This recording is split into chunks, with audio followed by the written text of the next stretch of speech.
Hey there. I know this is going to be a very, maybe borderline unprofessional post or vlog.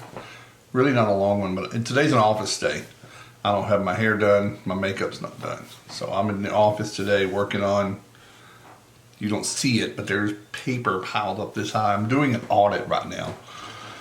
Oh, this is so ridiculous that this even has to happen. An audit on a claim for a client or a contractor. He's not really a regular client. Reached out to me. Utah, a really, not a large loss, a couple $100,000, couple 250. Last year, April, pretty straightforward, couple of floors of loss. I get the impression that this contractor knows what he's doing. Were there some errors on the billing? Slightly. But JS Held has gotten a hold of it, and they've sent back their rebuttals. Listen, let me pause right there and tell you that in this industry, I believe there is definitely a need for some checks and balances. There are some types of verification and validation that needs to happen. I don't necessarily think it needs to be from a third party, especially when they're attached to the person that has to ultimately pay for the claim, because that's very much biased. It's no different than us testing for our own mold or our own jobs. It's a real conflict of interest. I think it needs to be independent, but I don't know how that would work. So I know there needs to be some validation, and I know a lot of people charge differently. But the price of a job, the contract of a job, is between the buyer and the seller. I will go back to that forever. That is the contract between who signed the contract and who gave the contract and did the work. So we're talking about cost incurred here. A couple $100,000, several floors of hotel. Square footage wise, it kind of checks out. Some of the things that they're asking for are borderline possibly legitimate. And while I don't necessarily think they have a place to dictate some of the things, I think it was from a point of getting paid and conceding, they might have a point. It might be lessons learned. There are some clerical errors, those can be corrected, but they want to claim that, well, you've already submitted, it's a no take back thing. We're not playing checkers here. When you take your hand off the piece, you can't move again. We're talking about large sums of money from April of last year that they have not been paid on this job. It's ridiculous. There is a lawsuit, there is court proceedings. COVID kind of held up the court, but I want to tell you about some of the things that are being challenged, if you will. And the big ones are things like the place where this was rather remote, and this company traveled in a couple of hours to do this job, so they incurred travel costs, aka hotel per diem, etc. They're charging for that. On their published schedule of rates, it says that I charge for that. There are a lot of things like that. The rebuttal is, why couldn't a local company do it? I looked up in that town, and I'm putting all this in my report. I do this a lot. There's one company in town that arguably is qualified to do it. They're a carpet cleaning company. The place where this is small. Some people, but there was a hotel, there's a resort there. Someone had to come in and do the job, and someone did.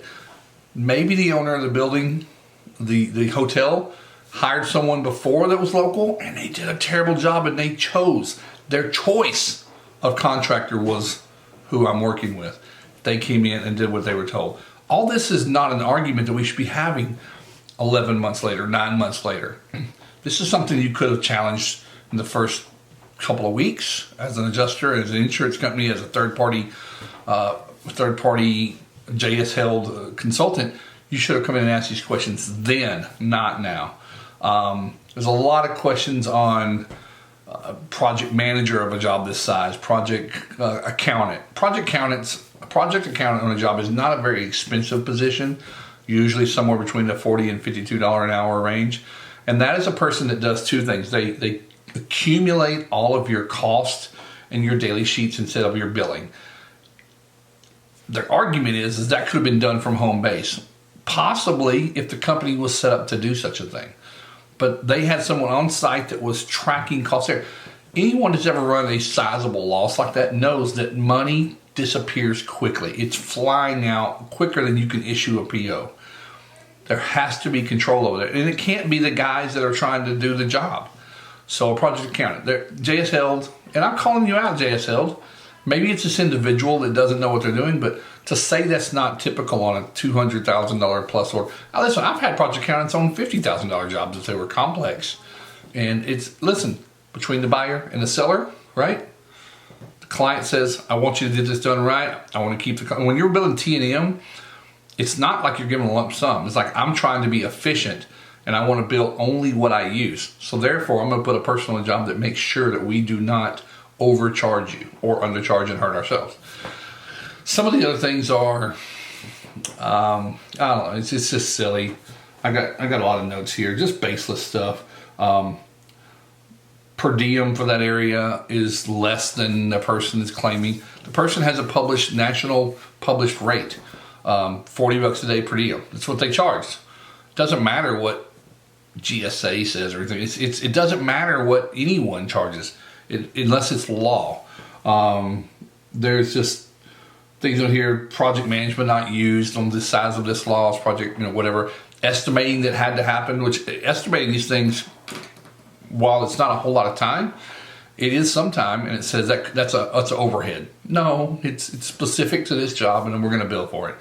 And on and on and on. They're saying moisture meters are standard equipment for technicians. That's arguable. That is arguable that might be. Some people might bill that as built in. But if your rate for a technician is stripped down just to the labor of that position and the technology, any tools he or she uses for the work that they're doing specific to this loss, if it's on your template and on your rate sheet that you charge for that and your customer signs it, it's a contract. I'm going to keep going back to that. I don't need someone here after 8 months, 11 months telling me these things shouldn't be. So-and-so across the country doesn't. I don't care what so-and-so does. Maybe they're not still in business. Maybe they wish they charged for that. Why did you need a box truck? There were hundreds and hundreds of pieces of equipment. Why did you need a box truck? They didn't charge for the box truck every single day. They just charged them when they need it. So you get the point. So in closing, I just want to talk about how ridiculous it is to have these third parties going through, just trying to make the carrier more money. It's just, it's obvious. Do we do everything perfect? No. But this isn't the way. I disagree with it. So anyway, everybody have a great day. See you in the next one.